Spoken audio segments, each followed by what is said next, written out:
My name is Tamara Taggart, and I am very honored to be co-hosting today's online event with Chastity Davis-Alphonse. I am joining you from the unceded territories of the Musqueam, Squamish, and Tsleil-Waututh First Nations. I'm grateful to be raising my family on the stolen and unsurrendered lands.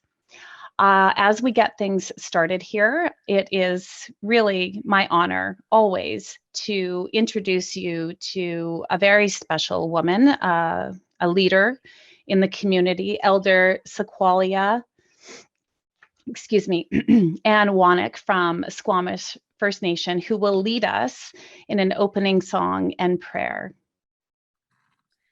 Tsilhqot'in, I welcome each and every one of you who are here today, all of you women warriors, and if there's any men warriors, I welcome you. And that means welcome in my Squamish language. And I was thinking when I saw the ladies that are speaking in the agenda, that it's always the women warriors who pass on the culture and traditions and hold up the family. And it's been the women through the time since colonization, who in a lot of times are the ones who are the main breadwinners and doing the things, getting educated and holding up their families and communities.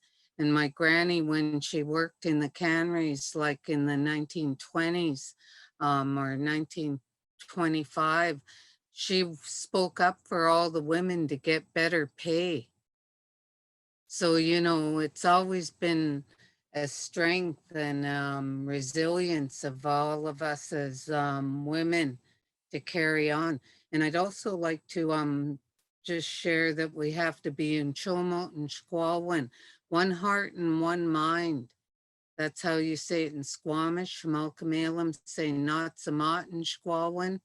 And Chin Chin Stwait, standing and working together to hold each other up and to support one another and help each other in whatever way, and creating these networks where we can share experiences and learn from each other. So I'm going to ask you all, as my elders in Squamish Nation say, because I know you have a jam-packed agenda, so I'm going through to be able to share a few words with you. And my elders in Coast Salish Longhouse said we all have an inner energy, a force that we have, and we receive energy from Creator through the top of our head into our energy, and we can heal ourselves if we believe in it enough and send our energy to each other wherever we are.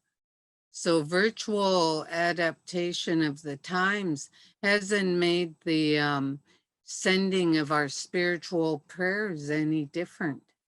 And we've always adapted through all our generations of ancestors to the things that help us.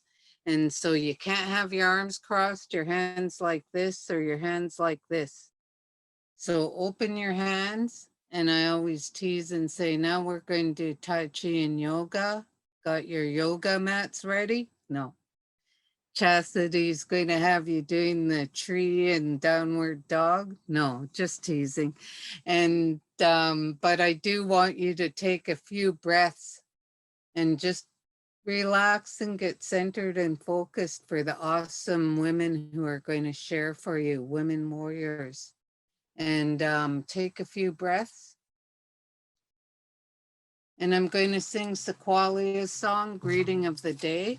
And I'd like all of us, while I sing and when I say the prayer, to honor, respect, and acknowledge the Indian residential school survivors, the multi-generational impacted, multi-generational Indigenous school survivors' families that we're still facing with and breaking the cycles from that trauma, and for the 215 children in Kamloops residential school who have been found and are finally being able to have the ceremonies to send them home to Creator and the ancestors. And I've been wearing orange shirts, a different one every day. Luckily, I have a lot of them in honor and memory of all of them, and sharing words to many. So keep them in mind and build up everyone's emotional, mental, physical, and spiritual well-being in the event that there are other discoveries made in the future, so we can hold each other up in a good way. Now I'm going to sing greeting of the day and then do a prayer and then turn you back over to Tamara, and I'll say farewell because I have other gathering I have to join after this. Oh, oh, oh, hey, oh, oh, oh, oh, oh, hey, oh, hey, oh, oh, oh, hey, oh, hey, oh, hey, ah, hey, ah. Oh, oh, oh, oh, oh, hey, oh, oh, hey, oh, hey, oh, oh, hey, oh, hey, oh, hey, ah, hey, ah. Oh, oh, oh, hey, oh, oh, hey, oh, hey, oh, oh, hey, oh, hey, oh, hey, ah, hey, ah, oh, oh, oh, boy chaka, boy chaka. Chen Quinn Mentomi Kakakanak Chasiam Yonsionso Tenoyap and Manman to squalls to seats Yonsio Manman Squalwin Yonsio Manman Equato Chet Yop to Siaya Chet Yop Okameo Chet Yop Squalwin. Asking you, Creator, to bless and help each and every one of your children that are gathered here today, and all their families, friends, and their Okamilk, their communities, villages, and put a shield around them and protect them and help them with their squall and the feelings in their hearts and minds, their emotional, mental, physical, and spiritual health and well-being.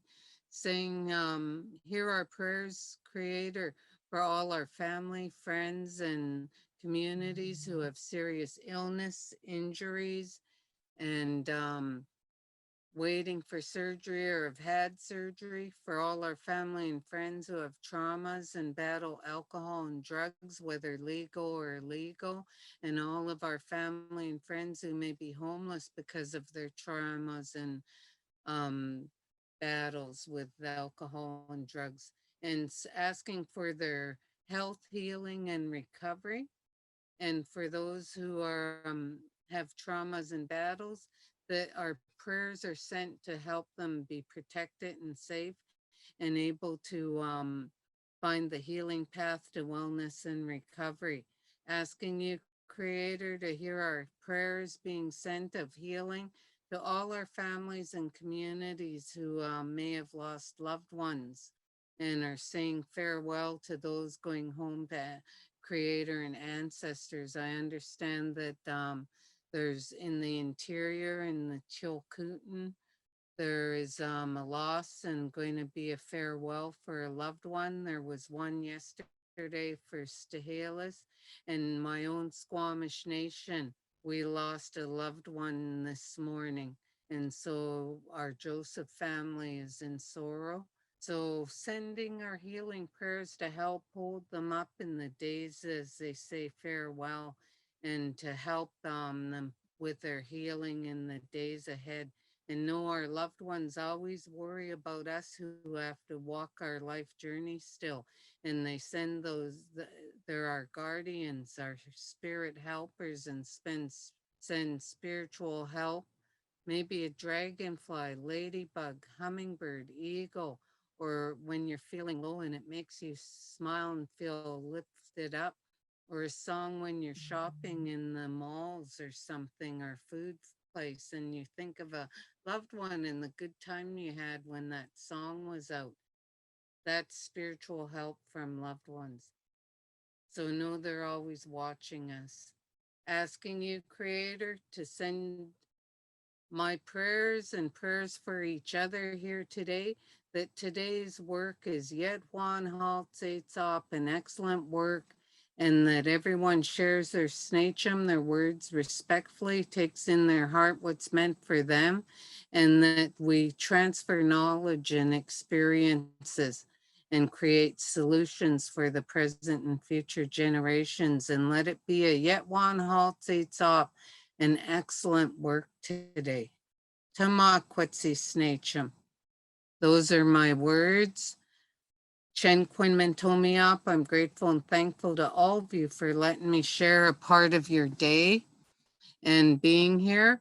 And as my late son I lost in 2018 shared, and I now share, top left, from my heart to your heart, love, peace of heart and mind, air hugs, Wachayap yo, you all take care and have a great day, evening, and the days ahead to go well for all of you. And let this be a really powerful gathering today. Tamakwetsi Snachum. Back to you, Tamara. Sequoia, thank you so much. You didn't mention your Star Wars behind you. Oh, I always like it when you mention a little bit about your Star okay. Wars. The reason, thank you for allowing me to share that. But that energy, that force that my grandpa and Longhouse elders shared when I went and saw the first Star Wars movie when my children were little, I went, that's what grandpa and the elders said. And so I love Star Wars, and I always like, may the force be with you. You wouldn't believe how many Yoda and Baby Yoda t-shirts I have. I have my Baby Yoda, my daughter got me. I love it. And it's crocheted. And then she a brooch. I love it, Sequoia. And then So amazing. necklace when the earrings are like this. And I have probably half a dozen different Yoda earrings and Baby Yoda earrings. And I have BB-8, R2-D2, and Darth Vader. I love it. I know where my son will want to spend his summer vacation, at your house with all your Star Wars. Sequoia, again, thank you so much for sharing that with us. It's always so wonderful to start an event off with you. I wish I could start my every day with you. So thank you very, very much. Thank So you. may the force be with you all. Yes, always. Thank you, Sequoia.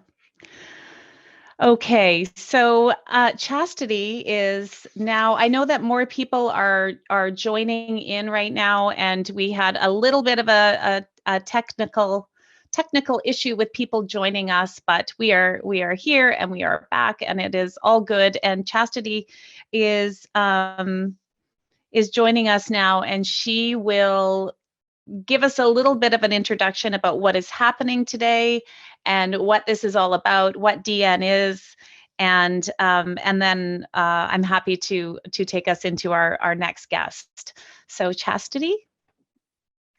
Thank you, Tamara, for being here with us today. Good afternoon, everyone. For those of you who don't know me, my name's Chastity Davis-Alphonse. For those of you who may have known me as Chastity Davis, I'm now a hyphenated Alphonse married woman to a Tsilhqot'in, one of the Tsilhqot'in chiefs up here in the interior. I just want to start by thanking Elder Sequoia for opening us up in a really beautiful way, for touching our hearts and souls with her medicine, her songs, her prayer, her wise words, and her humor. And her Star Wars collection. It's customary for those of you who may not have been in an Indigenous-led meeting, it's customary for us to start our meetings with an elder, with song, with prayer, with acknowledging each and every one of our spirits here. And acknowledging that we are all one, and acknowledging our connection to our relatives in this spirit, in this planet Earth, and in the spirit realm, and acknowledging our connection to land and to nature and to each other. And I'm just really grateful to have continuing to have Sequoia's support here for the Deyen live meetings. And she also supports me in many other areas in live trainings that I give. So thank you so much, Sequoia. I also just want to build on what Sequoia said, just wanting to acknowledge a moment of silence for the 215 children that were recently found, discovered in Kamloops residential school. It's news, shocking news that has been rattling through our communities as Indigenous peoples. It's not new information to us. This information of the unmarked burials and the missing children from residential schools has been known for a long time and has been presented to Canadians in 2015 in the Truth and Reconciliation Commission. There's a whole volume 4, 285 pages of unmarked burial and missing children. And so this news is not new. It's just coming up into the forefront with the finding of the remains of 215 babies. So I just want to acknowledge that by taking a moment of silence here. And when you're doing that, please sending prayers or good energy and positive energy to the families of those 215 Indigenous children, as well as to all residential school survivors. So we'll just take a moment of silence here.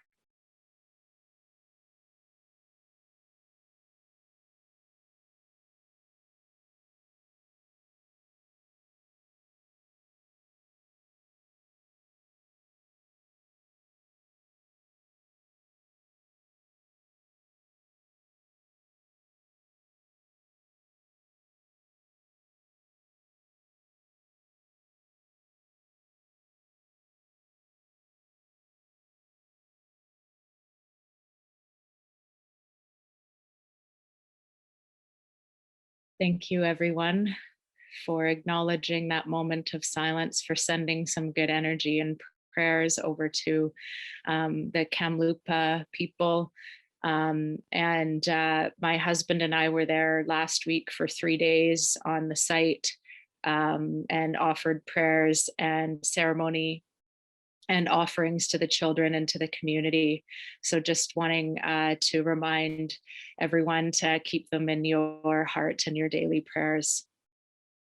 So just building on that, that's why we're all here today at the Deyen launch of the second cohort, as well as to honor Indigenous History Month and to elevate the voices of Indigenous women.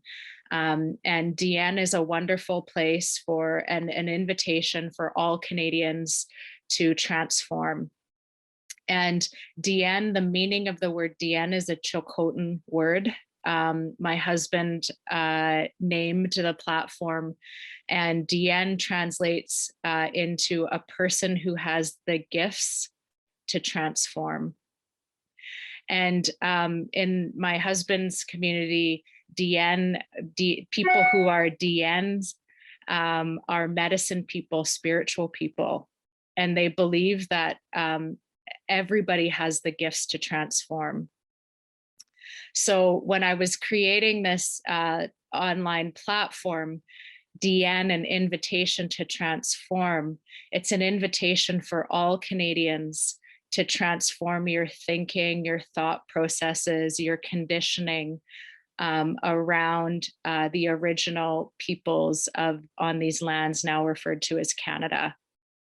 And we've ran our first cohort. We had the launch on April 1st, and we had close to 150 people, I believe, in cohort 1. And so we're getting some wonderful feedback on that. It has been truly transformational for participants in this program.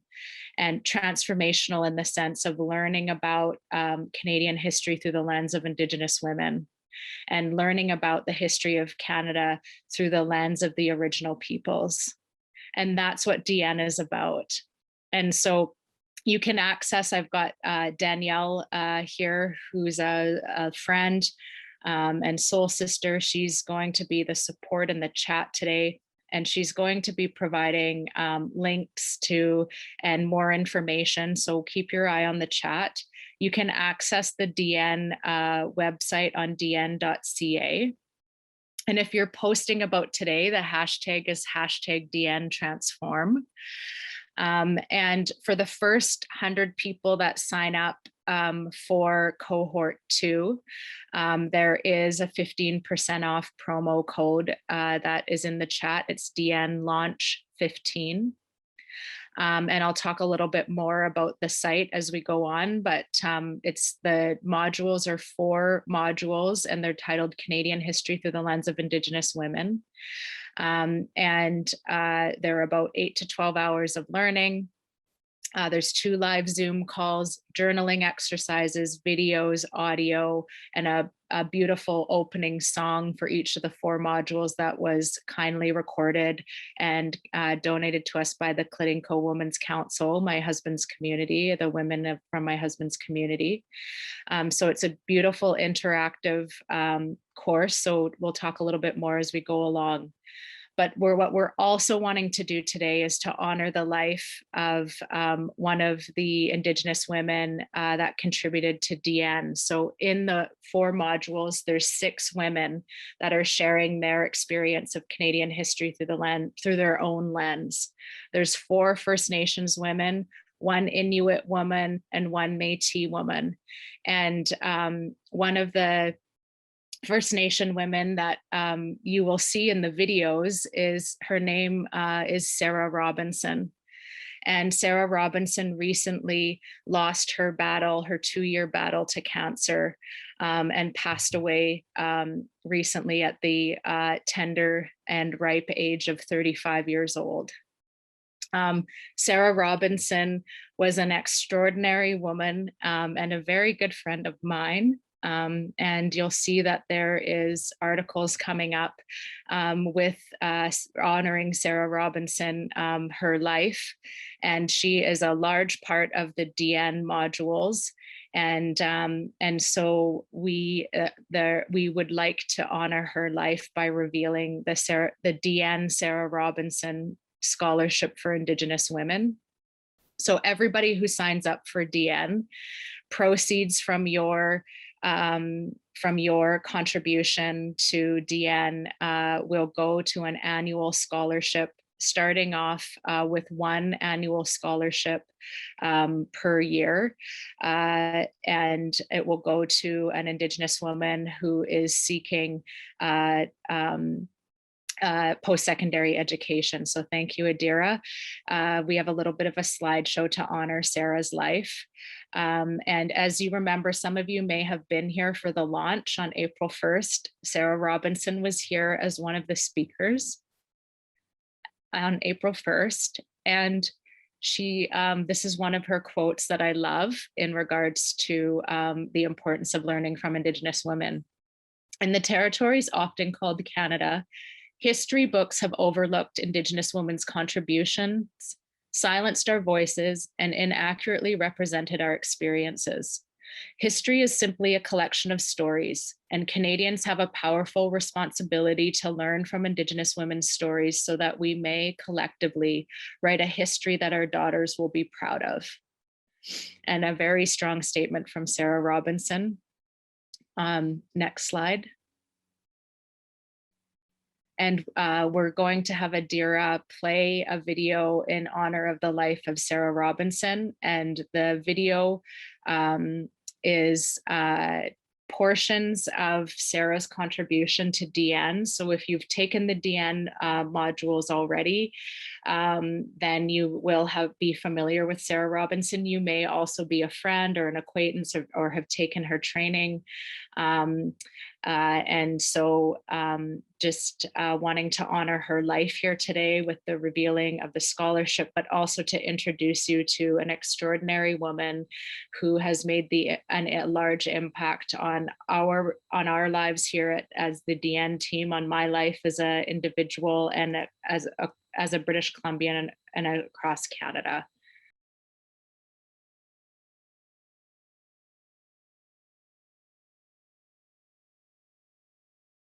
To take the Canadian citizenship oath, you need to take this course where you learn about the explorers who came and all those kinds of things. But do we ever pause and think through the things that those explorers did in practice? It's so important for all Canadians to understand this true history.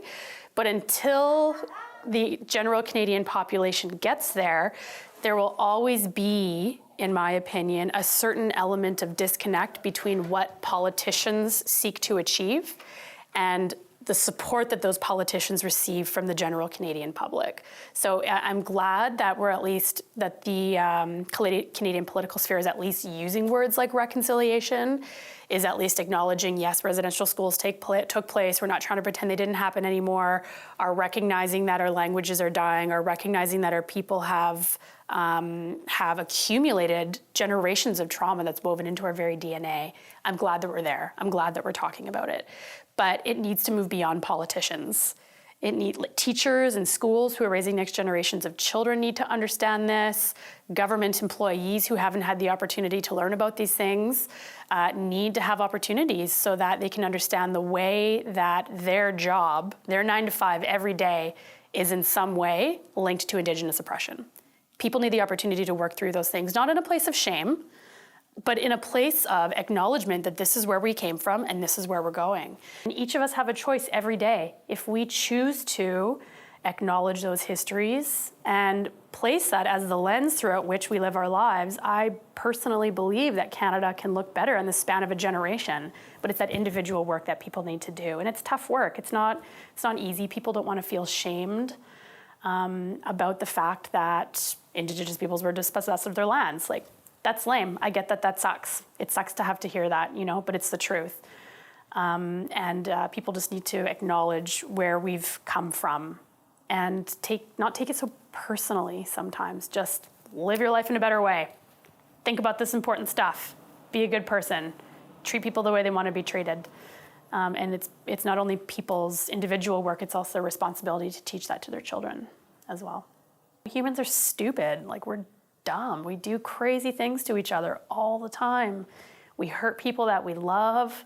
We judge people based on the color of their skin. Like, we do all kinds of wacky things.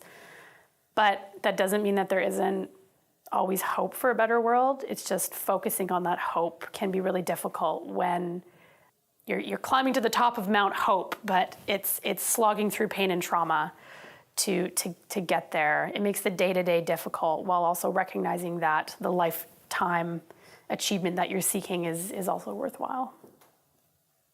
I had this really beautiful moment a couple of years ago when I was at the ferry terminal of all places, and there were these kids and they were playing Explorer or whatever, because there was this little boat kind of set up. And so this one little kid was standing on the boat, and there was another little kid who was kind of not on the boat. And they were talking about, the one little kid on the boat said, "Okay, I'm gonna be Explorer Captain Vancouver." This was in Vancouver. And then he said to the other kid, and you're going to be the first peoples of the country of Canada. And it was so interesting because it's kind of, curious that they chose to play Explorer and the Discovered in the first place. But it was so beautiful to me that the kid used the word First Peoples, like a 5-year-old, right? So that to me showed that, and again, there's a time and a place, and you definitely need to tailor the information or the education being provided according to your audience. So when you're working with 3 to 5-year-olds, right? Yes, there was an explorer named Captain Vancouver. Yes, there were First Peoples. And the fact that the 5-year-old was in the zone to think through those things was such a positive indication for me. Like, here's a 5-year-old who knows the word First Peoples. It's a respectful word, knows the context in which to use it, understands that explorers engaged with First Peoples and that something happened as a result. And even that really basic level of baseline knowledge creates such a strong foundation for that 5-year-old to expand on his knowledge as he gets older and think through, okay, explorers came, First Peoples were here. What does that mean? What does that mean for me as a Canadian? And so it was this moment where I almost had tears in my eyes when he went, you're the First Peoples. Like, it was just the cutest little thing I've ever seen. So, we're marching towards the future.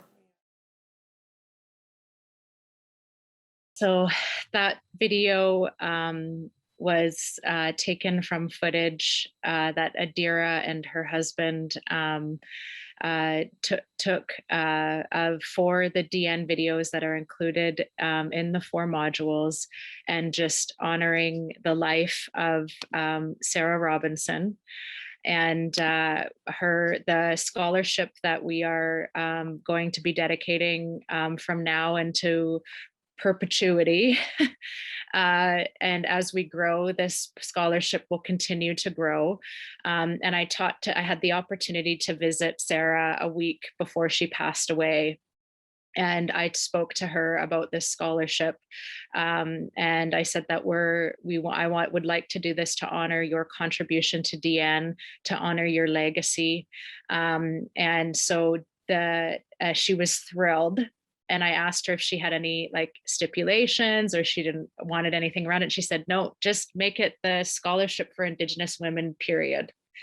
And so she, as she's crossed over to the other side and rejoined her ancestors, she knows that this is happening on her behalf today. And her mother, Bernice, is here on the call as well. So just wanting to honor you, Bernice, and just let you know that the DN Sarah Robinson Scholarship for Indigenous Women is up on our website, and it will start with 1 annual scholarship for Indigenous women with a minimum value of $2,500. So it's humble for now, but as DN grows, the annual scholarship will continue to grow. You can also donate to the DN Sarah Robinson Scholarship for Indigenous Women Fund by visiting dn.ca/pages/donate. Danielle's just put it in the chat. We received our first $300 donation from Marissa Nobauer, who is the manager of TELUS Reconciliation Initiatives. And also she spoke at our launch on April 1st. So thank you very much to Marissa. And any amount helps if you go over to that page, and all of those proceeds, 100% of the proceeds, there's no administration. DN's run by a small, humble team. And all of those, 100% of those proceeds will go to an Indigenous woman this fall. Next slide. And just wanting to show this beautiful portrait that our in-house DN illustrator, Bridget George, had created in honor of Sarah's memory. It's a really beautiful capture of Sarah, and it will be on the DN donate page. And also just wanting to thank everyone for all your positive comments in the chat. I know that people who sign up for Cohort 2 and ones beyond, Sarah has given her blessing to continue to have her videos and her voice included in Deyen, and we'll honor her with this scholarship every year. So I know that you'll continue to be touched by her. I know that I will. And just also wanting to acknowledge Bernice. I don't know if you want to say a few words, no pressure. But thank you for being here today. Thank you for bringing the beautiful life of Sarah into this world, and for the amazing job that you did as the life giver and her mother for being here. So I'm just going to pause to see if you want to unmute and say a few words, but no pressure. Hey, Chastity. Hello.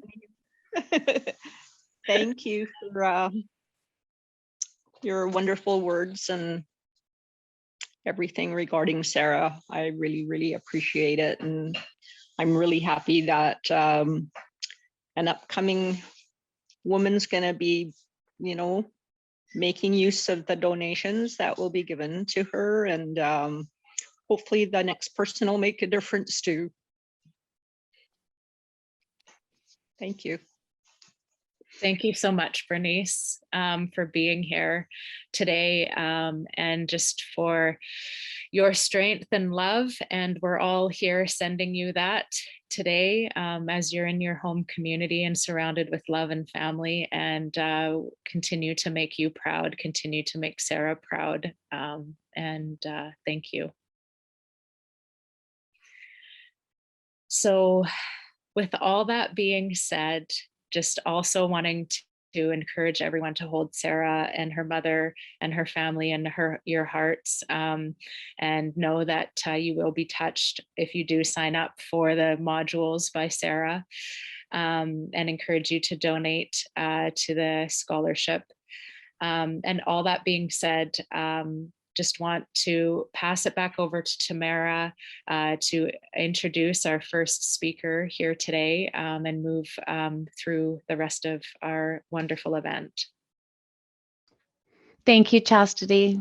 And it was beautiful to just see Sarah's face in those videos. And Bernice, my deepest love to you and your family. And what an honor to have the videos of Sarah and watch her and learn from her, and her legacy does continue in her teachings, and then again with this scholarship.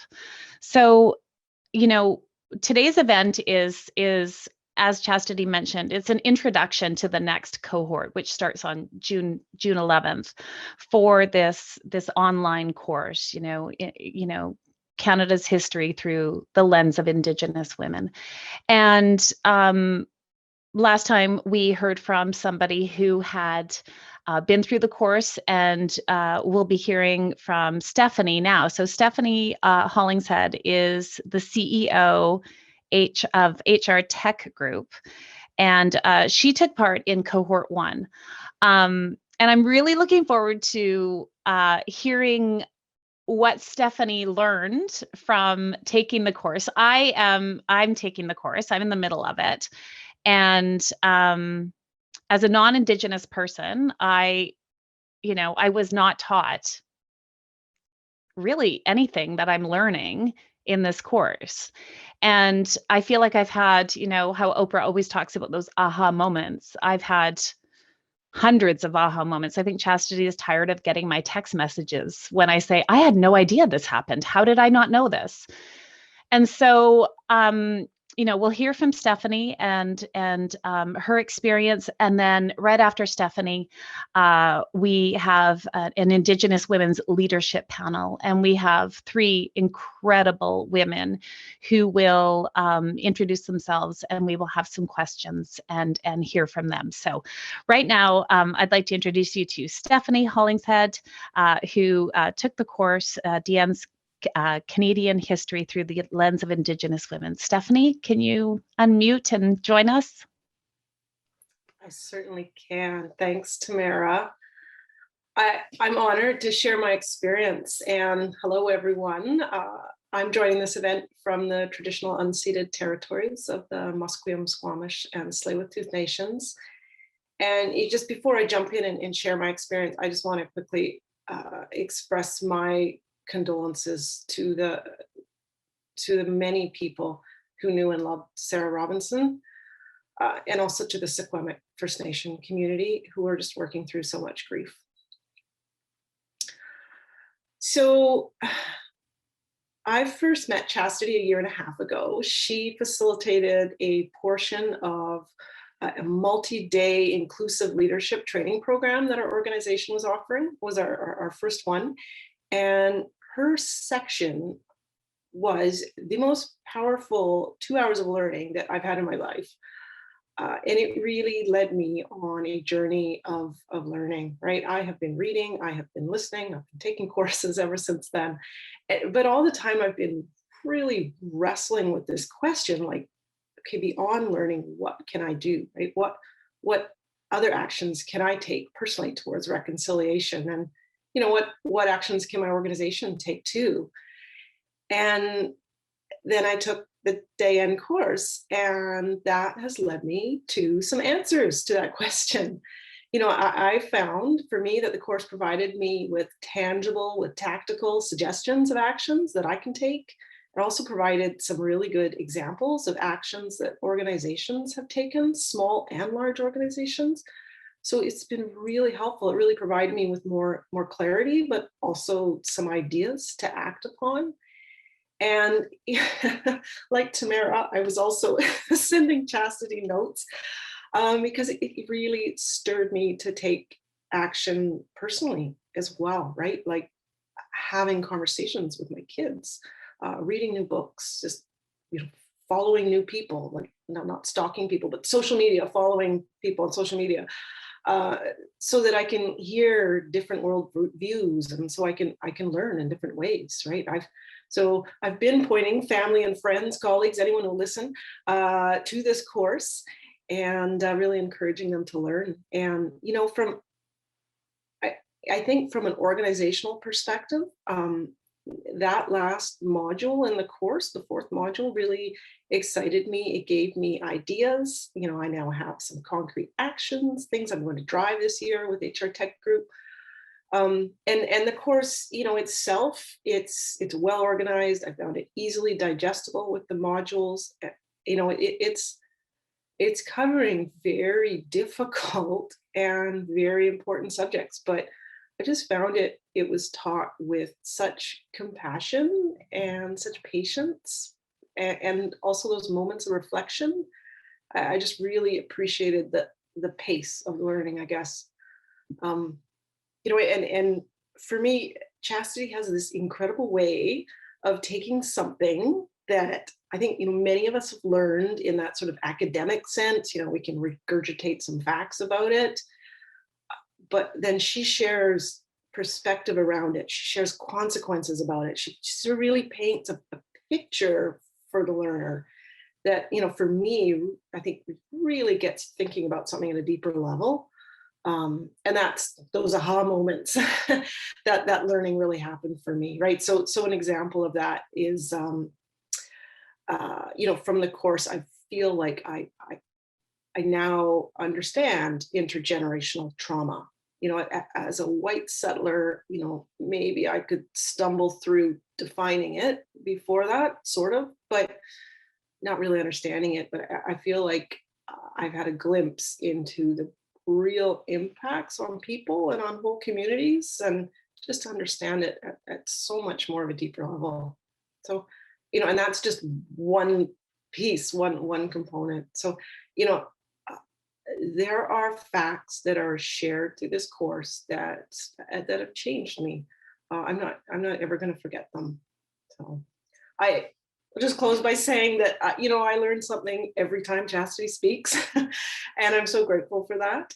So I just personally, I can't recommend this course enough. I think it really is an invitation to transform, and I'm very grateful for it. Thank you, Stephanie. I totally agree with you 100%. I couldn't agree with you more, actually. And one thing I noticed about it, I'm not sure if you have children. Do you have children? Yeah, two. Okay, so I thought when I was watching it that this is something that my children can definitely watch with me. This is something that is information that when you think about stopping the cycle of of racism, systemic racism in this country, right? How do we end it, right? And it's what we're taught, and these subtle things when we're children. And Chastity and I have had lots of conversations about the things that I was told when I was younger that just sort of have festered in my brain as fact. Yeah. I had nothing to compare it to. And so when I think about my children and they're reading books on residential schools at, they're in grade 4, and they're reading these books and they're learning things that I never had the opportunity to learn from the adults in my life. And so I really feel like this course, as difficult as some parts are, there is so much of it that is accessible for tweens and teens. And I mean, everybody can watch this. This course really truly should be in every school, as far as I'm concerned. Yep. So I really appreciate you sharing your experience, because it's very similar to how I feel about the course too. Wonderful. Yeah, I happen to with my tweens and my teen, just in information that I've learned, and I'm sharing that with them and speaking to them about it. And one of my friends teaches grade 12, and I know she wants to, she's just soaking up any information she can to incorporate for her grade 12s for learning. So I'm excited for the learning they're having that we just didn't have as children. Yes. Well, thank you very much for sharing your experience with the course. I really appreciate it. Okay, so I'm super excited about the next 3 women. One I have met virtually, and I've also seen her in my course. So Chastity will also be joining us for this session. So this is our Indigenous Women's Leadership panel. And, the great thing about, I think that Chastity's true gift, besides the fact that she has the most incredible voice, and it's very easy to learn from her because her voice is so beautiful in your ear when you are listening to the teachings that happen in Deyen. So she's also an incredible connector. She can connect people together. She can bring women together, Indigenous and non-Indigenous, and we can be stronger together. And that's her true gift, I believe, is the connector in her. So she has brought 3 women today who are pretty special. So it's my pleasure to introduce them to you. So joining us now, we have the Ontario Regional Chief, Chief Roseanne Archibald. We also have the Yukon Regional Chief, Kluane, Adamak, and the CEO of First Nations Technology Council, Denise Williams. So if I could ask the 3 of you and Chastity to unmute. And Chastity, maybe you can start. I know that we have a few questions to ask, and we can maybe get some introductions and start with our first question. Does that sound good? Yeah, thank you, Tamara. Welcome, Regional Chief Roseanne Archibald. Welcome, Regional Chief Kluane Adamak, and welcome Denise Williams, the CEO of First Nations Technology Council. Tamara and I will be hosting the panel. We have a few questions and just really want to provide some opportunity and space for you to introduce yourselves, and also want to put the first question out to all 3 of you, and maybe we'll start with Ontario Regional Chief Roseanne Archibald. What was the traditional role of women in your communities, the traditional leadership roles of women in your community. Over to you, Roseanne, and you can provide an introduction as well. Thanks. Thank you, Chastity. I I didn't quite make it home. I had an appointment here in Timmins, which is about an hour from my house. So luckily my friend, one of my good friends lives here, and I'm in her backyard taking this call. It's really nice, good weather. So I'm grateful for that. But like Roseanne Archibald and Tsilhqot'in. I'm really happy to be here today. And Chastity is it's exactly what Tamara said. She's a and when I moved, and her dad is a connector too. And that's how I met Chastity, was through her dad, Charles. And I'm so grateful to be connected to her and her family. And so I just introduce a little bit about myself before I answer the question. I am the sitting Ontario Regional Chief. My term is coming to an end on June the 18th. There'll be a new regional chief elected on the 16th. And there is a woman running, so we shall see whether we have back-to-back women regional chiefs in Ontario. And I am also running for National Chief of the Assembly of First Nations.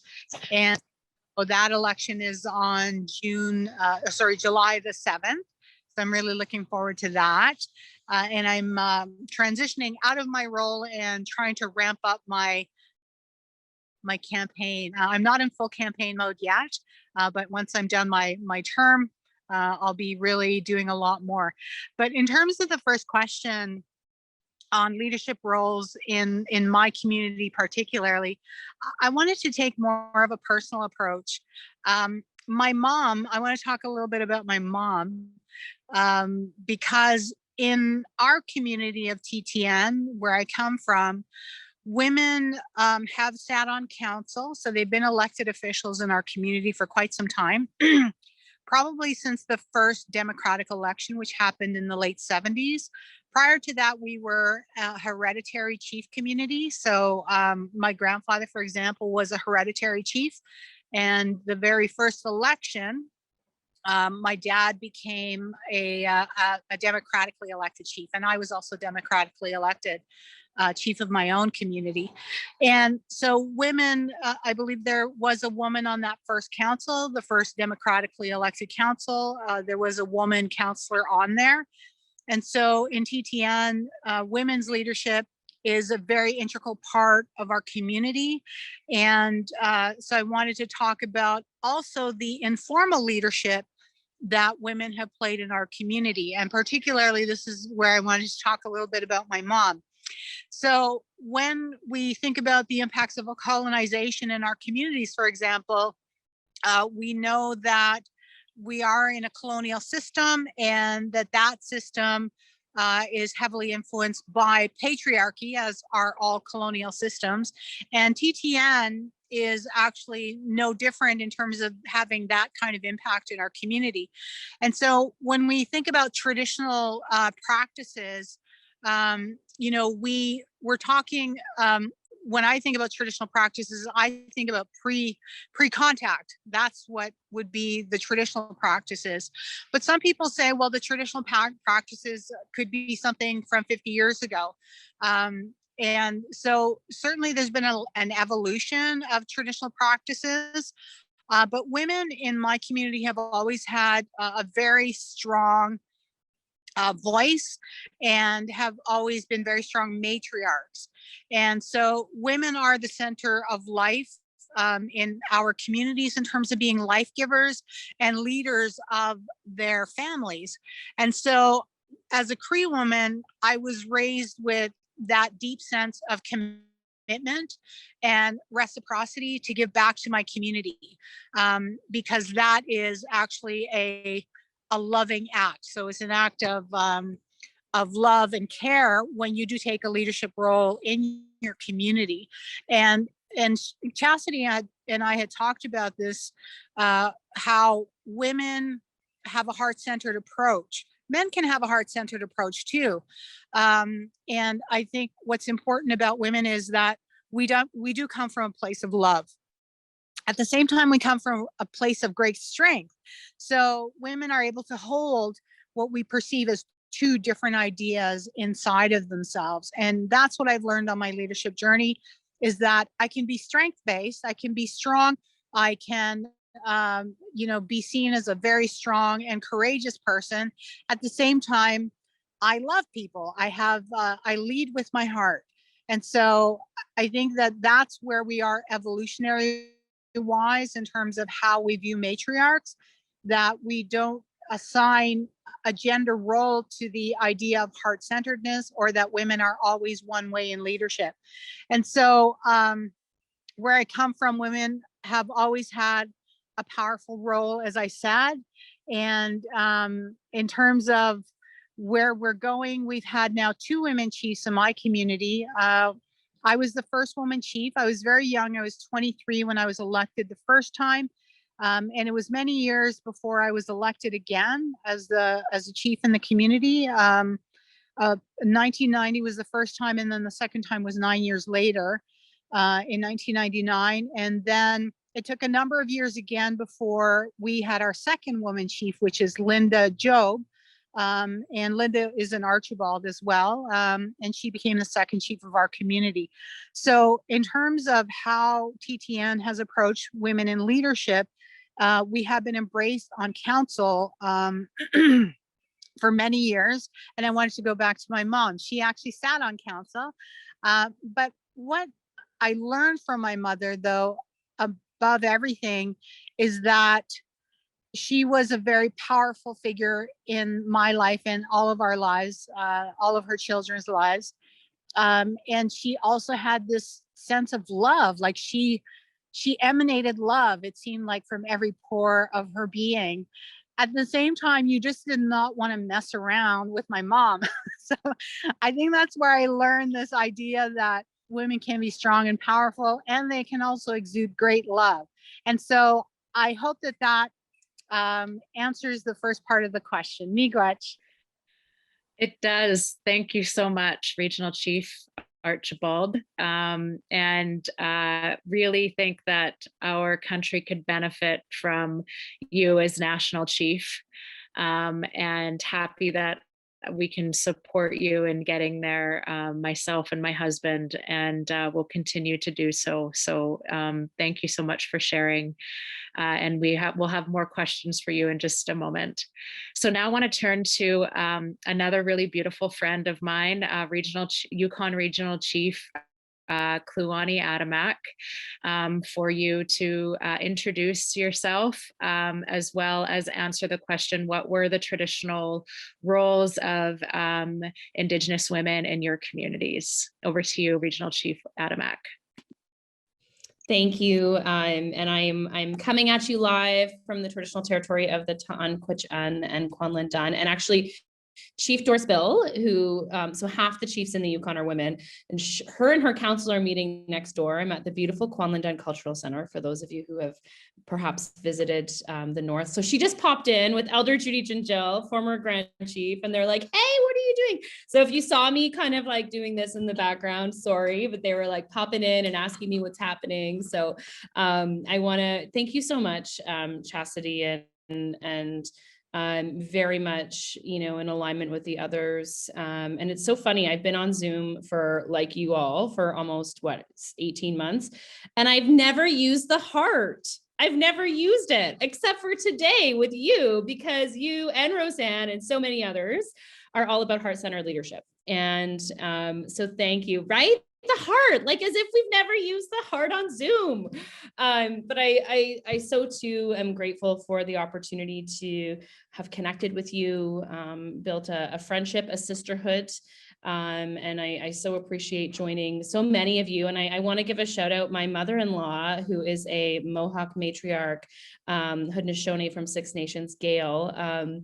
So sweet. She fangirls me a little bit, hey Gail, and likes to participate in these kind of discussions and dialogues. And maybe I'll start, I'll start there. I also want to acknowledge a former friend from university. As I've been looking through to see who's all on, I see Hannah Scott.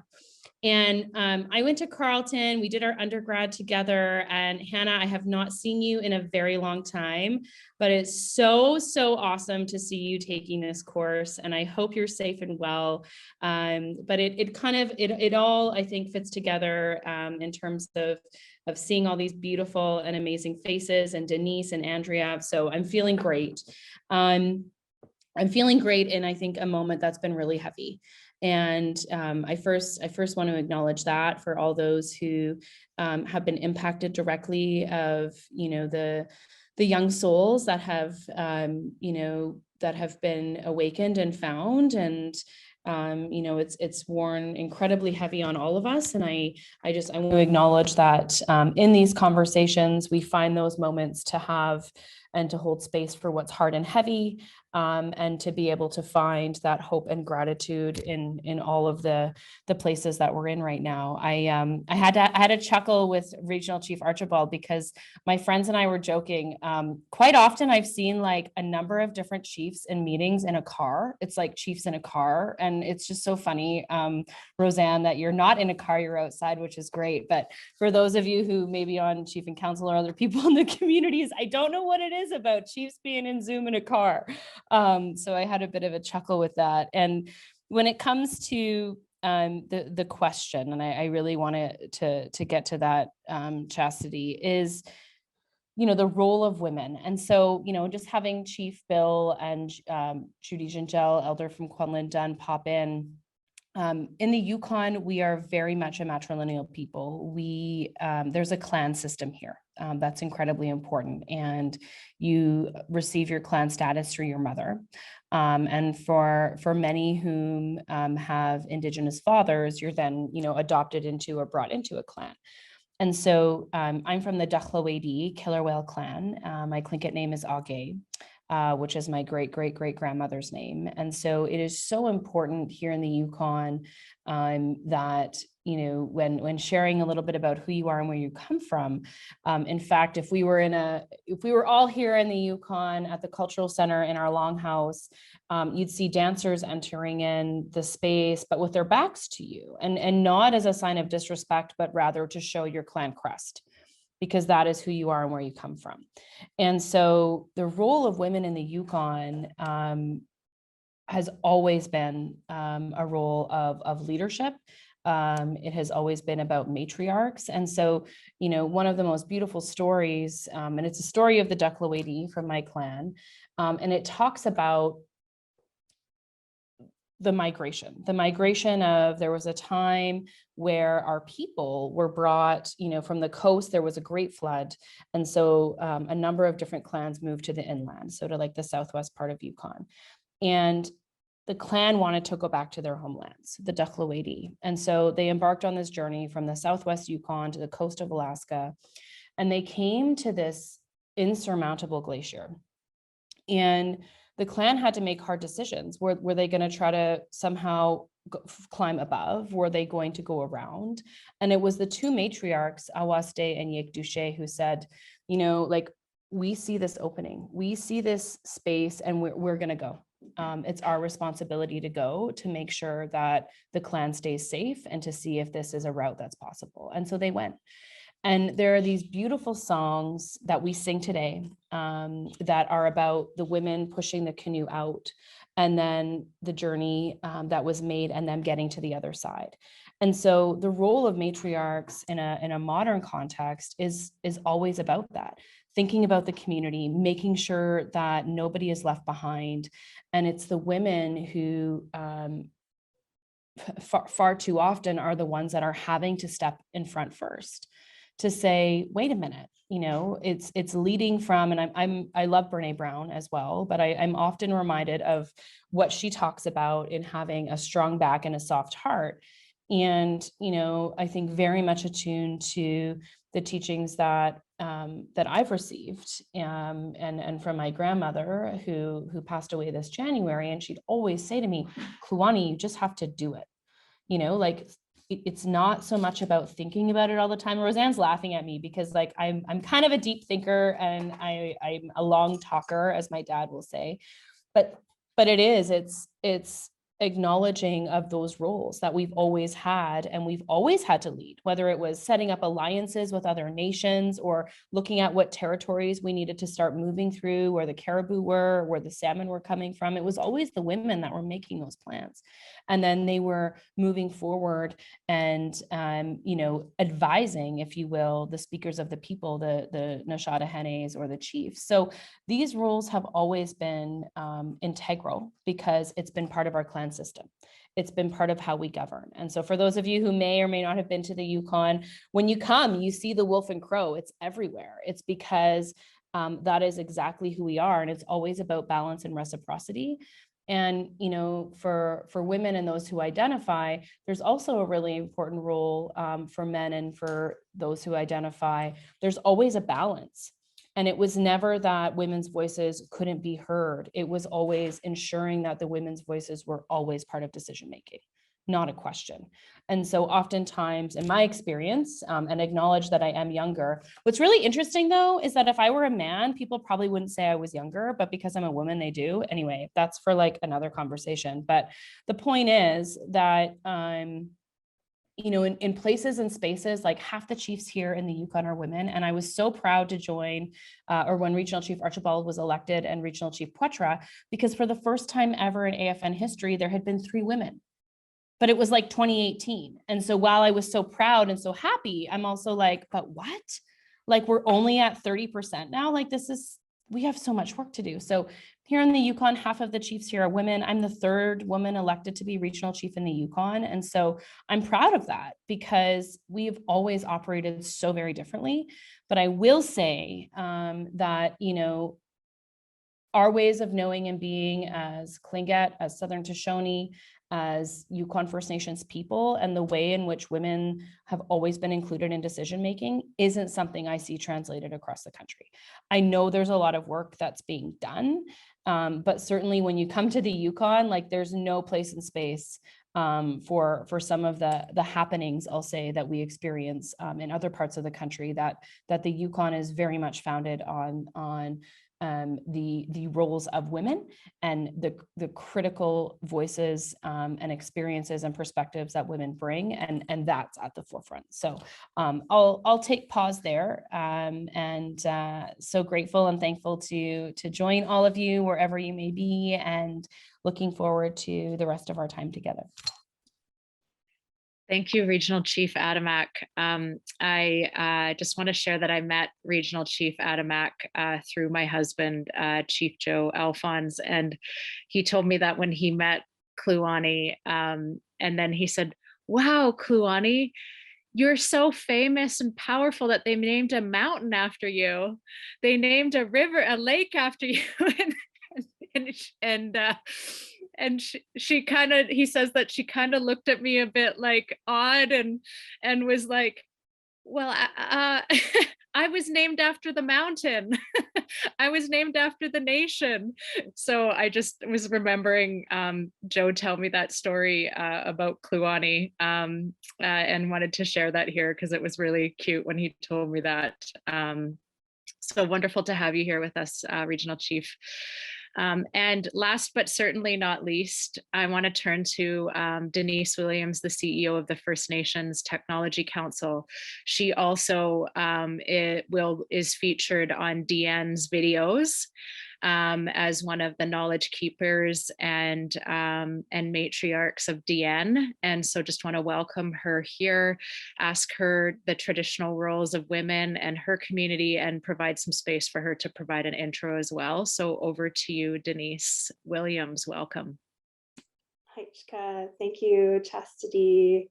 And yeah, same as Kluane, I was scanning all the pages and really in the chat there, getting excited about everyone who's here. It's really beautiful to be in virtual space with you. And I just want to start by thanking Sequoia for the opening prayer and the wise words shared with us at the beginning of the meeting. They meant a lot to me. And to Chastity for inviting me into this circle and inviting me to be in some way a part of a movement that is so clearly touching so many people's lives. And collectively, I believe that our work together and our time spent together will truly change the trajectory of this society's future. And so it really matters. So raising my hands to Chastity and all the people around the circle for being here and for showing up as leaders from where you are, which is the most important thing that I think we can do. I'm coming live also through the Zoom square from the traditional territory of the Tla'ammin people. I live within the nation as a guest in a place called Ravenwoods, which is a housing project owned by the nation. It's close to what's also known as Deep Cove, North Vancouver, British Columbia. I'm originally from across the Salish Sea, from the Tla'ammin tribes. On my father's side, I'm a mixed heritage woman. So my father is a residential school survivor from the tribes, and my mom is a first generation English Scottish woman. And so I am constantly living this reconciliation in my own body, always trying to understand my own identity, what it means, how to contribute as an Indigenous woman in this incredibly tumultuous and challenging time, and really trying to understand how to lead when asked and volunteer where helpful in the spaces that are some of my strengths. I'm super honored. I was asked about, I can't believe 10 years ago now, to come be the CEO of the First Nations Technology Council.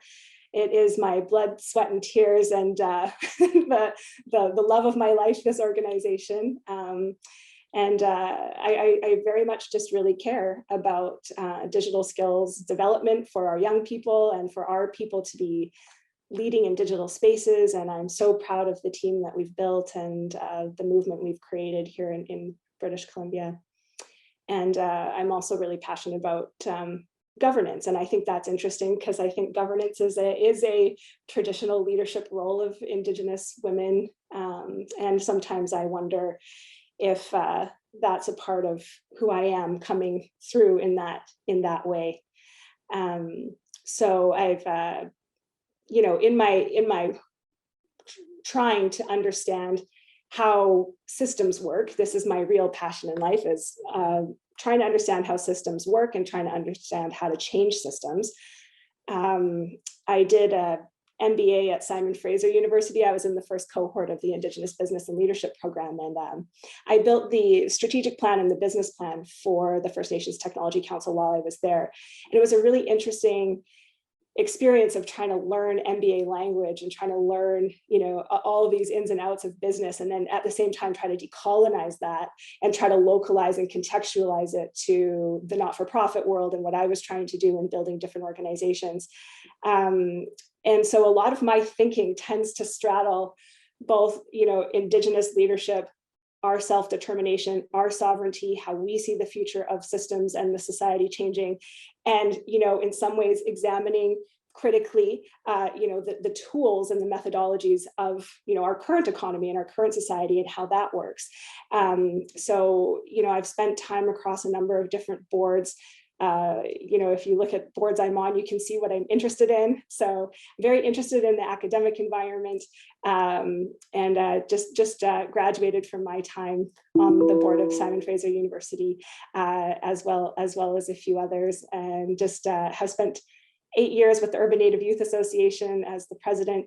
So this has given me a pretty good insight, I think, into what leadership has been, what some of the constraints of Western understandings of leadership are currently, what space there is for Indigenous wisdom and leadership roles should be and shall be, as we move forward, and what youth are thinking about, in terms of how they see it differently. And I think that that's super important. I know we're going to get to that. But yeah, I mean, I've been an observation of how Indigenous women, how their leadership roles show up in, a family context, community context, political context, and spiritually, And so I think it's really important to think about,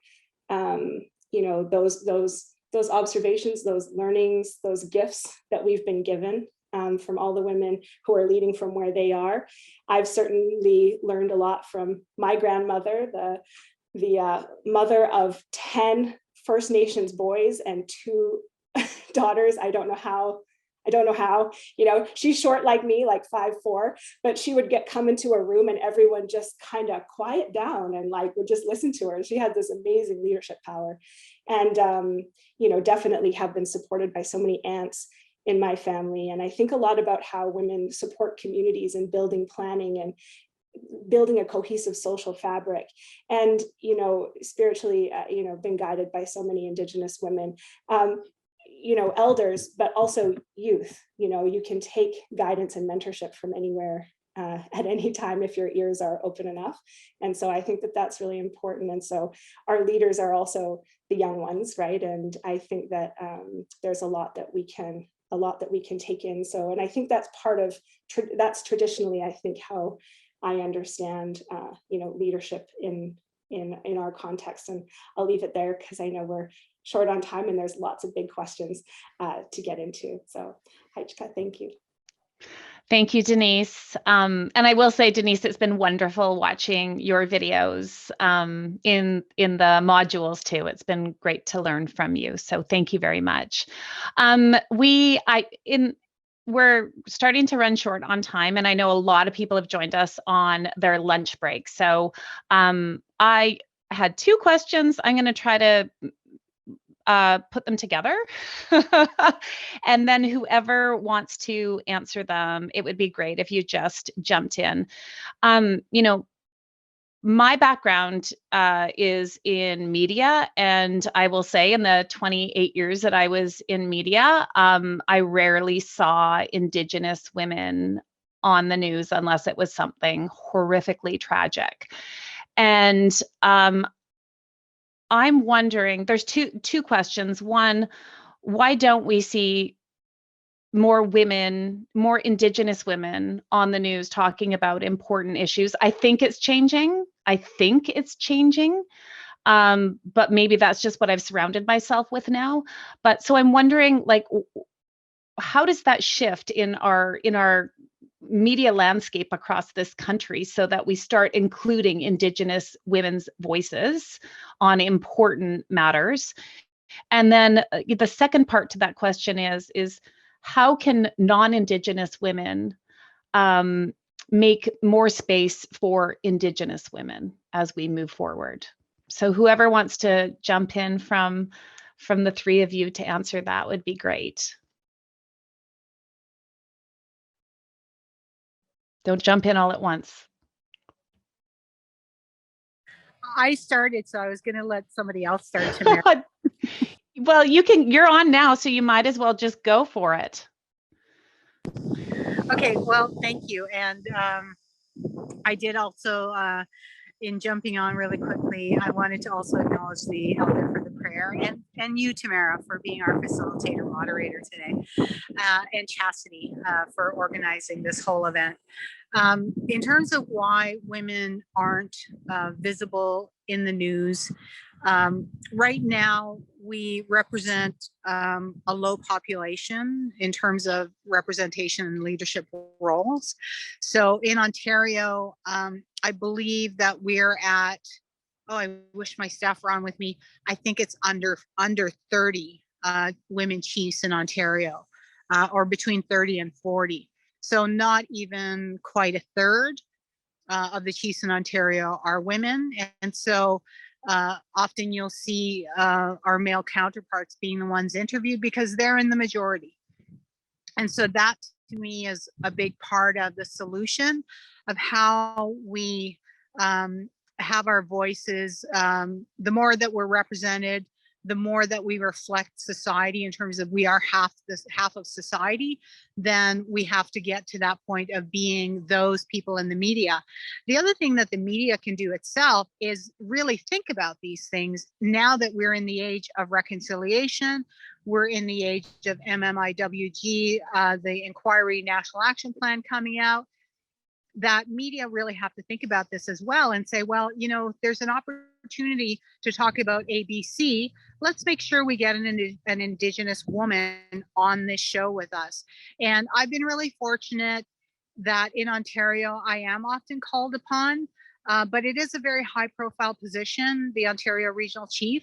And so I think that's how we start to break through that. One is by the media doing its own work on reconciliation, and getting more women into leadership roles so that they can actually see themselves represented, so that Indigenous women look and they see the regional chief being an Indigenous woman, such as Kluane is in the same boat. I've seen her do great interviews nationally and in her region, and that's how you get onto the stage. You have to be elected onto that stage. Now, in terms of Indigenous women, how non-Indigenous women can support us is to really think about how to be a good ally.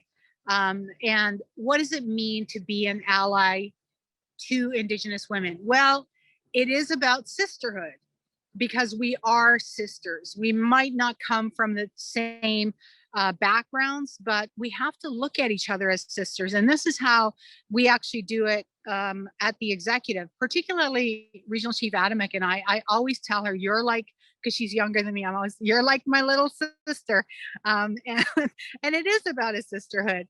And so I think that's the best way to approach it, is for non-Indigenous women to say, hey, these are my sisters. What am I going to do to reach out to them and support them? So that's my short answer. Really good answers. I appreciate it. Regional Chief Kluane, do you have anything to add? Or Denise, do you have anything to add? Yeah, I think, you know, and thank you, Roseanne, for starting us off, you know, and that whole concept. And I think about, you know, Kamala Harris, think about, you know, the women who continue to show up in the leaders that they are, whether that's through being an elected official, you know, leading a company, to educating children, right, to being, you know, carpenters and journey people, I call them, but not journeyman carpenters, right? Journey people, carpenters. Anyway, but you know, I think that, you know, the ways in which kind of civil society looks to, and things like the news, right, is like, we always go to this kind of place of hierarchy as like, you know, hierarchy is equivalent to leadership. And that's something that I think we really do need to fundamentally change. And in our own communities, right, every single person has a role and responsibility, and no role and responsibility is, you know, more important than any other. And you know, that may to some sound quite fluffy, but certainly from a worldview perspective, that very much, you know, is something that we really need to, I'd say, start to break down a bit more. Now, when it comes to media, you know, it is frustrating so much of the time when you also hear comments and this whole concept of like nothing for us without us. So I think for any of the non-Indigenous, you know, allies who are here listening, it's thinking about that. So when you're hosting an event and you're starting to have those conversations, like who is and isn't in the room, or who is and isn't on the panel, who is and isn't in the space, or people who haven't been given a platform, right? And I acknowledge that all the time, like the privilege that this role holds, in that it has a natural sphere of influence in terms of, you know, you're the elected regional chief. Okay, so people are naturally going to go to you, and that's okay. But what about all the other people that have lived experiences that need to be heard that I might not? And I think it's also about pushing that as well. Are you looking to speak to the role, the title, or are you looking to speak to the lived experience? And that's where, in many cases, when our office gets pushed for, you know, different interviews, the immediate response our office takes is, well, does it make sense for her to talk about that, right?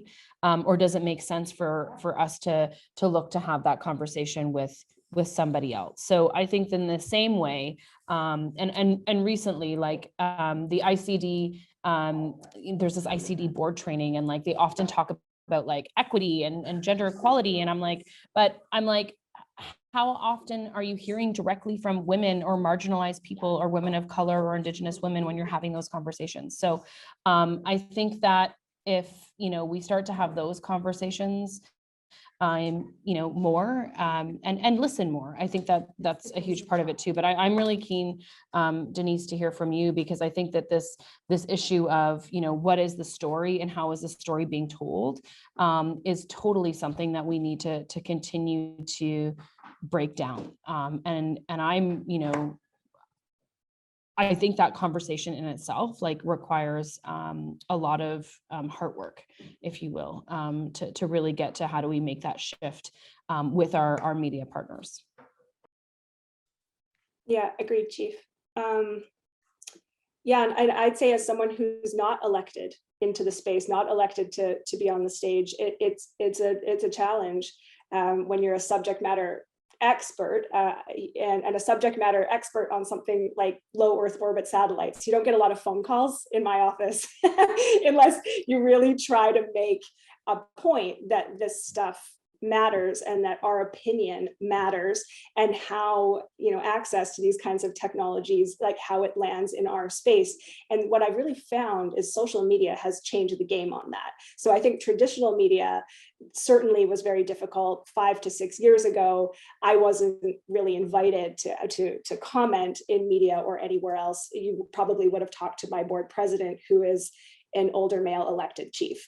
You wouldn't have probably talked to me. But the reality of being in social media spaces and being able to participate in a lot of live conversation and contribute op-eds and other things in different spaces really does help to elevate. But you've got to have you've got to have quite a bit of energy for that, and you definitely have to be prepared for what some of the feedback is going to be from the people, and so for me, that can be pretty challenging. I'm not even going to pretend like that is anything close to what my elected official colleagues have to deal with. But it's a challenging, I'd say it's a very challenging space. But I do think that the tides are turning, and because social media is geared in a way that you're going to see more in your feed in terms of what you're interested in. I only really listen to CBC and on social media. So a lot of what I hear is from Indigenous women in terms of what those thoughts and those perspectives are. And so I think that's a really powerful, really good thing. And we really have to equip our young Indigenous women leaders to be powerful voices in these online spaces, and not to be worried about that, and how to coach them to do it well is really important, I think, too. And I just say on the point of how non-Indigenous women can make space. I'll be honest. It's in my work, it's very common for me to be working with non-Indigenous women and allies, aspiring allies, and often I guess what I see is a lot of good intentions. I think the sisterhood is real. I think that those relationships are really real. So maybe just to drop it a level deeper too, I think I sense a frustration sometimes from our non-Indigenous women leaders around that things don't feel like they're going fast enough. The communication's not happening fast enough. Would like to see things maybe organized in a different way. And that's a little bit of a centering of one's own perspective and experience, which I think I'm not throwing any shade that way. I'm just saying, when working with Indigenous women and Indigenous women in leadership roles, it might look and sound and feel and go differently. And so it's an invitation to really step back and think, and maybe do some reading and maybe some reflection on the characteristics of white supremacy culture. And, I think that how that can show up in certain spaces, there's a long list of things that you can kind of think about and reevaluate your relationship with, which I've personally done and do regularly. Think about your relationship with perfectionism. Think about your relationship with urgency. think about your relationship with defensiveness, or how the worship of the written word, or paternalism, or power hoarding, or fear of open conflict, individualism, progress being bigger and more, and that right to one's comfort. These are all characteristics of white supremacy culture that I don't mean to be confrontational. I mean it as an invitation that collectively, if we say these words out loud and we feel our relationship to them, we have the opportunity to think and redefine something different for moving forward. So my team, we talk about this all the time very openly, and I found it to be a really healthy conversation for all of us, because it does affect all of us. So I think that's a good starting place for allyship and how to make space and be in space. Thanks. Thank you so much, Denise and Regional Chief Adamak and Regional Chief Archibald. I just want to ask you in one sentence or less, because in the colonial, and just to pick up on what Denise said about urgency and time, in the colonial spirit of that we're at 1:30 and still have Andrea Menard here to bless us with her presence. But in one sentence or two, what's your vision for Indigenous women leaders or Indigenous women in Canada, either like now or in the distant future? And we'll start again, maybe we'll start with Denise this time, and then go to Regional Chief Adamak and Roseanne to wrap us up. So your vision for Indigenous women. Well, I'm coming from the tech and innovation space, so I want to see Indigenous women determining, leading what our digital and virtual online spaces are, and I want that wisdom to be the wisdom that defines how we use these digital and connected technologies and how they can be a force for good. Thank you, Denise. Regional Chief Adamak.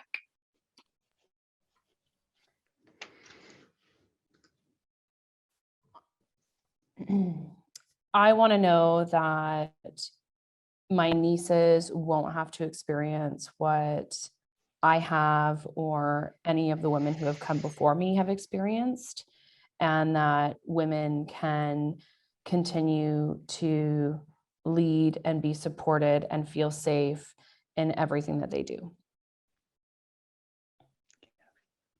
Thank you, Regional Chief Adamak. Regional Chief Archibald. Yeah, I echo what Regional Chief Adamak said, and women being respected, protected, and safe. That's my vision. And women need to see themselves reflected. Indigenous women need to see themselves reflected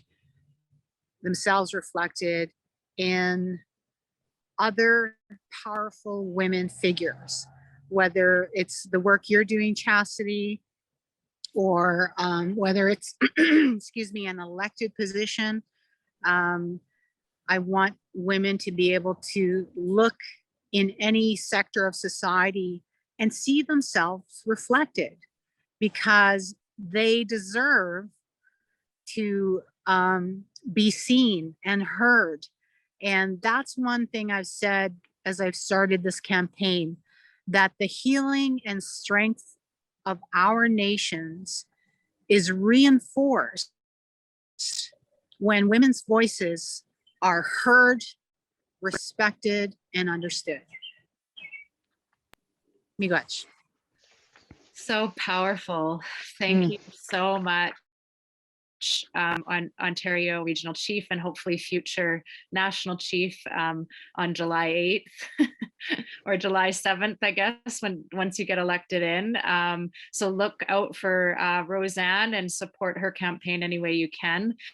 Thank you, Yukon Regional Chief Kluane Adamak. Danielle's been posting all of your social media links and ways to get to follow you online. And thank you, Yukon Regional Chief Kluane Adamak, for being here. Look forward to seeing you in July in your territory and spending some time. And thank you so much, Denise, CEO of First Nations Technology Council, for your continued support here today and your insight. And look in your snail mail for some gifts that will be coming your way by Chloe Angus. So thank you so much for being here. And I'll turn it back over to Tamara. Have a wonderful afternoon, ladies. Thank you very much. That was amazing, very powerful. And I loved, Denise, how you ended that with that list of things to think about. That even in the chat, it's coming up. People saying, "I need that list." That meant something. So thank you for sharing that. Okay, we have a draw to do. And this is, once again, Chloe Angus has been so generous. She made Chastity's wedding dress. And so there is like a real special connection between the two women. And Chloe has been very generous in giving gifts and a beautiful prize draw right now. So we are drawing for the Great Bear Rainforest Blanket by Casey Hall and a fleece mask. It's donated by Chloe Angus Designs. And we also, I'll mention, if you don't win this, it's okay, because we have a promo code too. So it's love and then an X, DN for, and you can type that in if you choose to buy something. Everything is gorgeous. And it is a discount of up to 50 or 15% discount from now until August the 9th. So that is love and then an X and DN. So there's that. And the winner of this beautiful package is Susanna Baez. Susanna Baez. So if you are here, Susanna, could you just like pop into the chat and say, "Hey, I'm here." Because we want them to be here, right? To win it. Is that right, Chastity? Do they have to be here to win it? We will follow up. It's okay. Okay. Yeah, we'll follow up with Susanna. Okay, we will follow up with Susanna if she's not here right now. And now I am really, I know we're a little bit behind, but trust me, Andrea Menard is worth the wait. If you are not familiar with who Andrea Menard is, she's a pretty incredible woman. I watched her TEDx talk, Silent No More, from 2018. I watched it again this morning. And what a way to start the day, hearing Andrea's voice and wails and song. And if you haven't seen her TEDx talk, I highly recommend that you Google her name and put in TEDx, and it will pop up on your screen.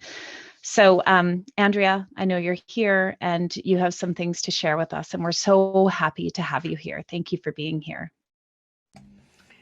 Tanshi, Kiawao, and Miigwech, Marcy, Tamara, and Chastity, and to our three leaders who spoke, and to our elder that started the prayer. Thank you so much for having me in this beautiful space. I'm a Métis woman from Treaty 1 territory and the homeland of the Métis. And I like to say, I'm an Indigenous woman who has learned how to access her voice. I'm a singer, I'm an actor, I'm a speaker. You think this would be something I do all the time, right?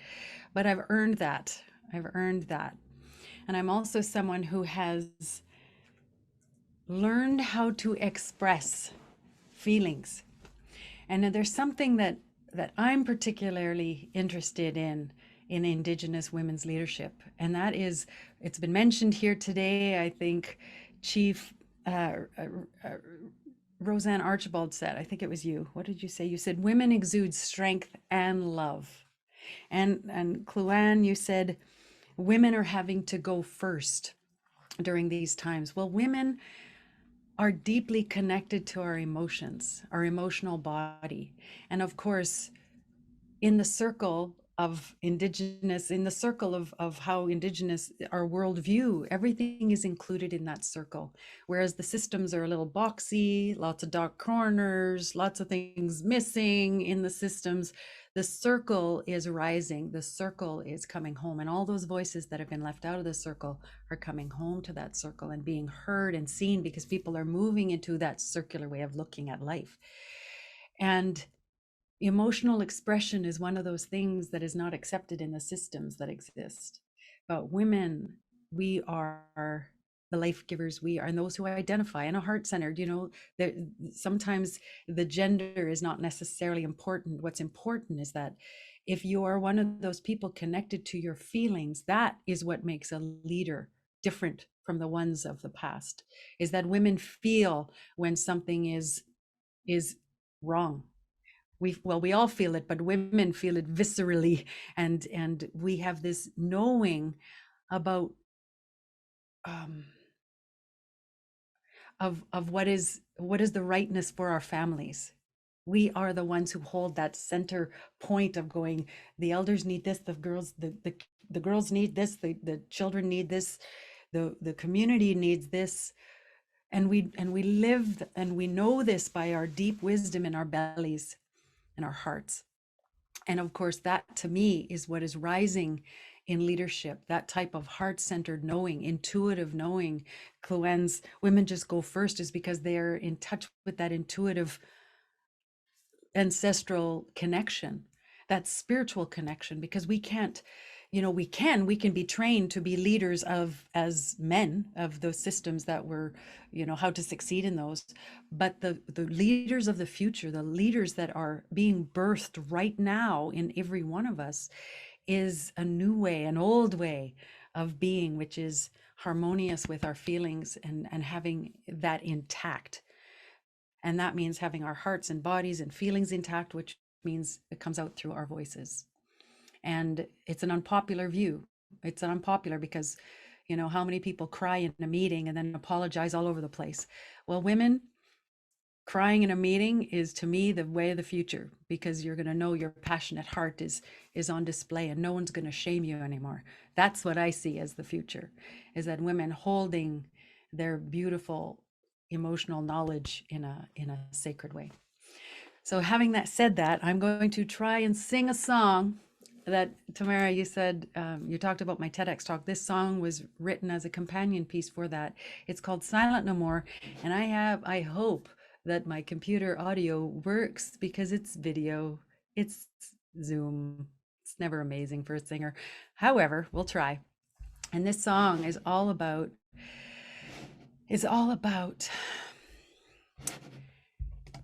finding your voice, using your voice, and speaking up.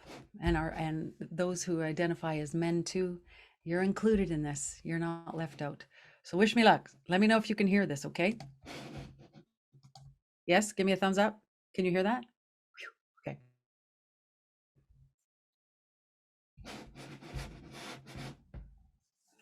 I have been keeping another man's sins, paying a price for my silence. Afraid to speak out, just a voice in the wind. But still I must rise in defiance. I can hear Mother Nature sing her song, calling my voice to sing along. When birds of a feather sing and take wing together, a murmur becomes a roar. When 1 + a billion voices soar, there can be silence no more. I will be silent no more.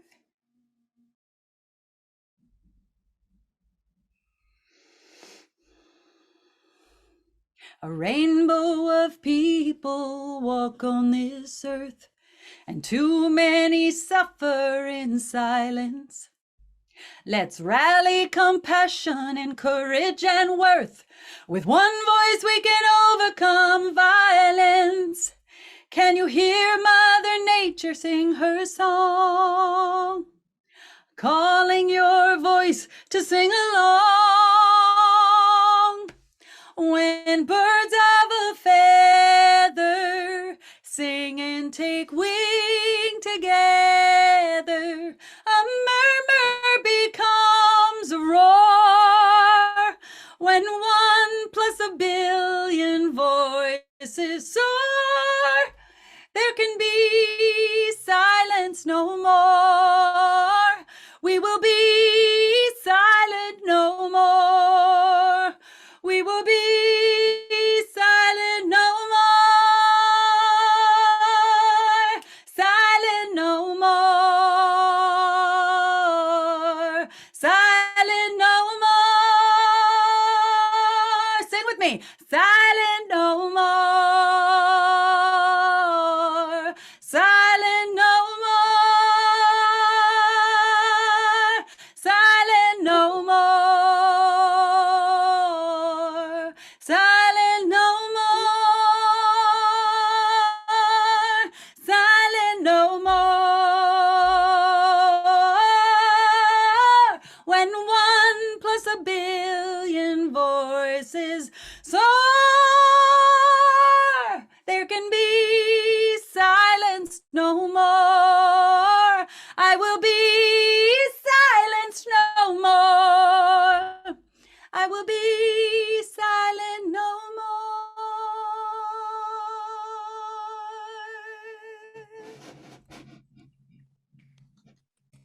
Wow. Wow. Wow. Miigwech and Marcy, thank you. Andrea, that was beautiful. Chastity, are you there? And Andrea, I think you asked if we could hear the music, and I gave you like a thumbs up. We couldn't hear the music. We could just hear you, and it made it, no, you have no idea how powerful and beautiful. And I'm sorry if you were looking at me and I was like, yeah, I can hear. And you were like, okay, great. And it was. Okay, that horrifies me. No, it shouldn't. Look at the chats right now. I mean, it was something else. It really, truly was. So your voice is, yeah. Thank you. Thank you. Thank you. Thank you. Yeah. Andrea Menard is a shining star, and she has been a Canadian sensation and an Indigenous woman sensation for years. Her sustainability for shining so bright is next to phenomenal. And what a treat it is to have her with us and to bless us with her voice, to bless us with her presence and her strength and her confidence and just her bright light is a wonderful way to end this beautiful gathering here today. And just want to also acknowledge that she is the founder of wonderful, if you want to learn, continue to be around Andrea and to learn from her wisdom and her strength and her confidence, please go to sacredfeminineLearningLodge.com. I know when the world opens up again, she'll be hosting retreats in Hawaii and other parts of the world. And wouldn't that be so cool just to hang out with her? So please continue to follow her. Her social media links are in the chat. And if you want to continue to sign up for some of her online learning, she also has a beautiful deck of cards with matriarchal wisdom. Yes. So you can find and catch up with her at sacredfeminineLearningLodge.com. And I love you, Andrea. Thank you for stepping in and being here and blessing us. And thank you everyone for hanging out who has. I know that we're over time. And I just want to close us by the draw for 4 people who have get a full 100% scholarship into Cohort 2. Nancy Yurkovich, Maureen Briglio, Natalie Grambo, and Carrie Rudisell will be in touch with your scholarships. And if you have to leave, please do. But I'm going to get Adira to throw up the PowerPoint here of just some a little bit more information on Canadian history through the lens of Indigenous women. The first 100 participants to sign up for Cohort 2, and you use the promotional code DN Launch 15, will receive 15% off the registration fee for Cohort 2 only. And that starts this Friday, June 11th, 2021. Next slide. And I just want to talk a little bit about the course is $297. It includes 4 2 to 2.5 hour modules, 2 live 75-minute Zoom calls that will be hosted by yours truly, and a completion certificate. The course is designed to be completed in 60 days. So from the day you sign up till the end, you have 60 days to complete. The course curriculum is 100% online and consists of audio, video, visuals, songs, and reflection exercises. Next slide. And we have several cohorts that are starting. The next one is starting June 11th. If you can't do that, please join us September 7th, November 1st, January 4th, March 1st, or May 2nd. And we'll continue to have these live events to inspire you to learn from Indigenous women, to elevate and lift up Indigenous women in your lives and in our communities and across the country. So I just want to thank everyone.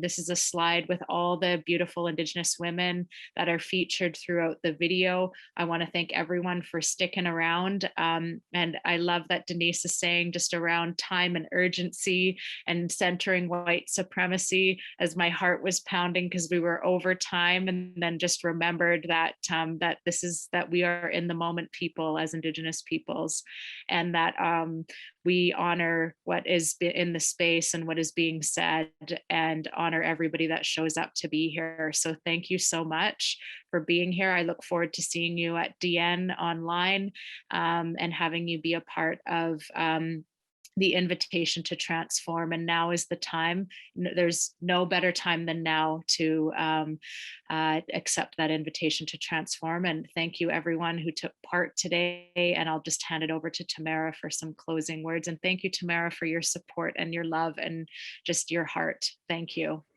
Oh, thank you for having me. Thank you for including me. Thank you for this course.